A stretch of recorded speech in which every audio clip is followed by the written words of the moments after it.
Hai, Assalamualaikum warahmatullahi wabarakatuh dan salam sejahtera.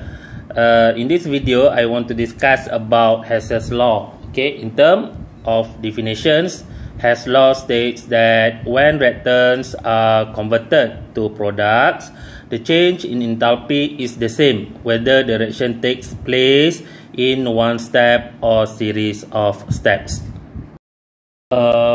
For example, okay, there is a reaction, okay, A produce B. Okay, the enthalpy change when A produce B is delta H1 lah.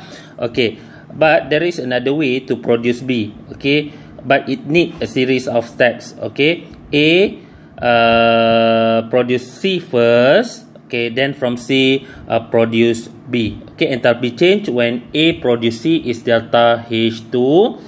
And enthalpy change for C produce B is delta H3.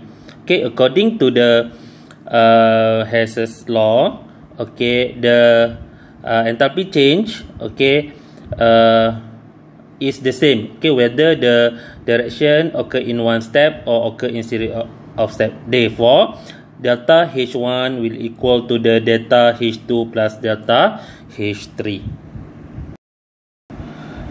Untuk mudahkan lagi pemahaman, saya selalu gunakan analogi begini. Okey, katakan kita daripada Penang, kita nak ke Kota Kinabalu. Okey, sama ada kita boleh daripada Penang ke Kota Kinabalu, kita boleh ambil direct flight. Okey, daripada Penang terus ke Kota Kinabalu, ataupun kita transit di Kuala Lumpur dulu. Daripada Kuala Lumpur kita ambil flight turun kat Kota Kinabalu. Okey, katakan tambang tiket daripada Kota Kinabalu, Penang ke Kota Kinabalu straight 1000. Kalau kita turun di KL dulu, lepas tu daripada KL ke Kota Kinabalu, dia juga akan cost kita 1000. Konsep dia macam tu lah lebih kurang. Hess law concept ni can be applied in two ways lah. Pertama sekali adalah the first one is algebraic method. The second one is energy cycle method. Okay. Ini contoh untuk algebraic method. Okay, let's say kita ada soalan. Okay, given the following enthalpies of the reaction, kita ada 3 thermochemical equation. Okay, dan ada sekali dia punya enthalpies dia. Tu saya tak baca lah, kamu baca sendirilah. Lepas tu soalan dia, calculate the enthalpy of formation, okay, of formation for C2H6. Okay, maksudnya yang kita punya target adalah kita nak dapatkan enthalpy of formation for C2H6.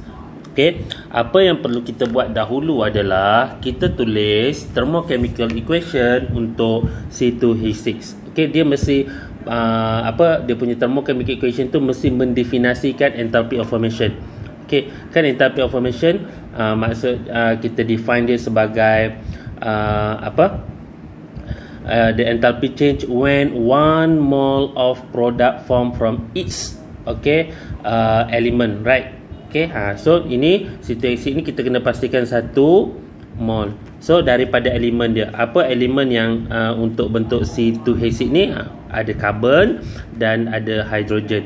So bila kita seimbangkan, kita tak boleh kacau number of moles C2H6 ni. Kita kena tetapkan dia sebagai 1 mole. So kalau nak balancekan, kena balancekan yang bahagian reaktan dia lah. Okay, so yang pasti yang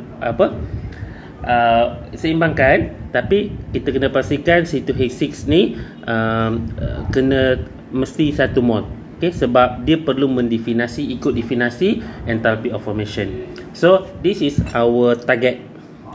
Okay, target equation yang kita nak bentuk, thermochemical equation yang kita nak bentuk. So kita susunlah. Okay, apa saja yang ada ke atas ni. Okay, yang equation 1, equation 2, equation 3, supaya last kali nanti bila kita susun dia, kita potong dia, kita tambah dia, kita akan dapat equation macam yang saya gariskan kat sini. Okey, so untuk kes ni contoh, okey, saya saya susun macam ni, susun. Okey, macam mana? So ini kamu kena buat latihan sendiri. Okey. So tengok saya yang pertama sekali, saya darabkan equation yang pertama ni dengan 2. Kenapa saya darabkan kedua? Sebab saya nak bilangan karbon nanti saya ada 2. Okey, kemudian bila saya darabkan dengan 2, dia punya entalpi dia tu saya kena darab dengan 2 lah. Okey, yang kedua pula equation yang ini, yang kedua ini, yang ini saya reversekan dia. Okey, saya reverse. Kenapa saya bukan yang ini. Bukan yang ini. Yang ini saya reverse.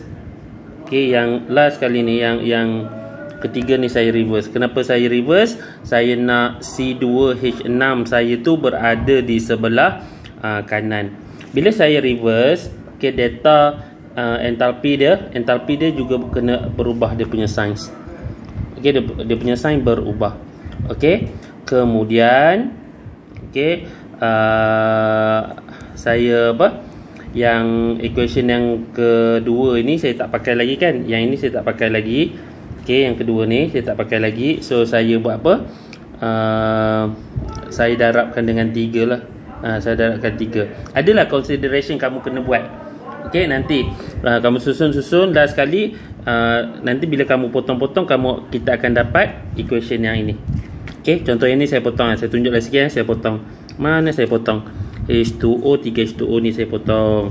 Okey, H2 ni saya remain.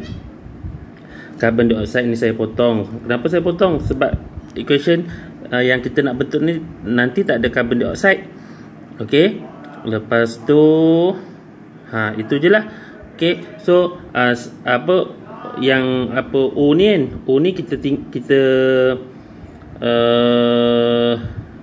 yang ini O ni betul, ini sini ada 7.2 ini 2 tambah dengan 3/2 ni sama dengan 7.2. So saya potong-potong ini. Okey, so yang tinggal adalah 2 carbon plus 3 H2. Okey, dapat 2H. So yang kita turunkan kat sini ni sama dengan apa yang kita nak di sini. Berapa kita dapat lah. So kita punya data HF nanti kita tambah je lah. Okey, kita tambah. Okey, ini tahu kan kenapa darab 2? Sebab equation asal saya darab 2. Yang ni asalnya negatif, tapi kenapa jadi positif? Sebab equation dia saya reverse. Yang bawah ini, yang ini kenapa saya darab 3? Sebab equation tu saya darab 3. So saya tambah-tambah, kita akan darab berapa ni? 2 darab negatif 293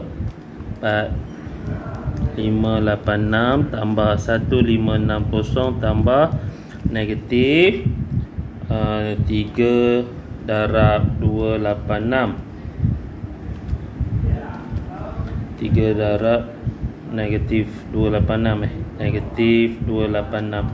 So kita dapat negatif 858. So kita tambahlah semua sekali. Negatif 586 tambah 1560 tolak 858. Positif 116. Boleh nak? Sekarang saya nak tunjukkan method yang kedua, iaitu energy cycle method. Saya pakai soalan yang sama saja. Given the following enthalpies of the reaction, given the thermochemical equation, 3 thermochemical equation. Lepas tu dia minta kita draw the energy cycle and apply Hess's law to calculate enthalpy of formation for C2H6. So solution dia kita buat yang ni lah. Kita kena tulis thermochemical equation yang kita nak dulu, sama je macam yang tadi. Yang ni yang kita punya target. Ni kita punya target. Lepas tu daripada situ kita gunakan maklumat-maklumat yang ada kat dalam yang diberi ni lah. Ada 3 maklumat kan. So kita bina lah. Kita bina maklumat thermochemical equation punya maklumat ni. So